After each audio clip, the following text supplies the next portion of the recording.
ಇವಾಗ ನಾನು first annual ಅಲ್ಲಿ 90% ತಗೊಂಡಿರ್ತೀನಿ, ಸೆಕೆಂಡ್ ಆನ್ಯುವಲ್ ಅಲ್ಲಿ 85 ತಗೊಂಡಿರ್ತೀನಿ, 3 ಆನ್ಯುವಲ್ ಅಲ್ಲಿ ಮತ್ತೆ ಅದಕ್ಕಿಂತ ಕಡಿಮೆ ಬರುತ್ತೆ. ಈ ಮೂರಲ್ಲಿ ಯಾವ್ದನ್ ತಗೊಂತಾರೆ?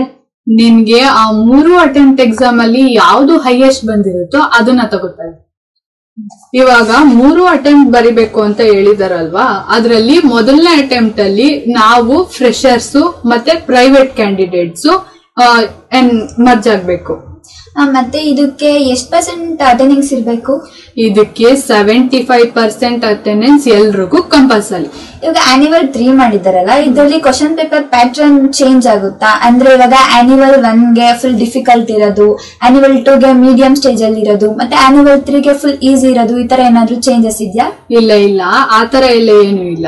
ಹೋದ್ ವರ್ಷ ಹೆಂಗಿತ್ತೋ ಅದೇ ತರ ಕ್ವಶನ್ ಪೇಪರ್ ಪ್ಯಾಟರ್ನ್ 3 ಅಟೆಂಪ್ಟ್ಗೂ ಕೂಡ ಸೇಮ್ ಪ್ಯಾಟರ್ನ್ ಇರುತ್ತೆ ಮತ್ತೆ ಸೇಮ್ ಡಿಫಿಕಲ್ಟಿ ಲೆವೆಲ್ ಇರುತ್ತೆ.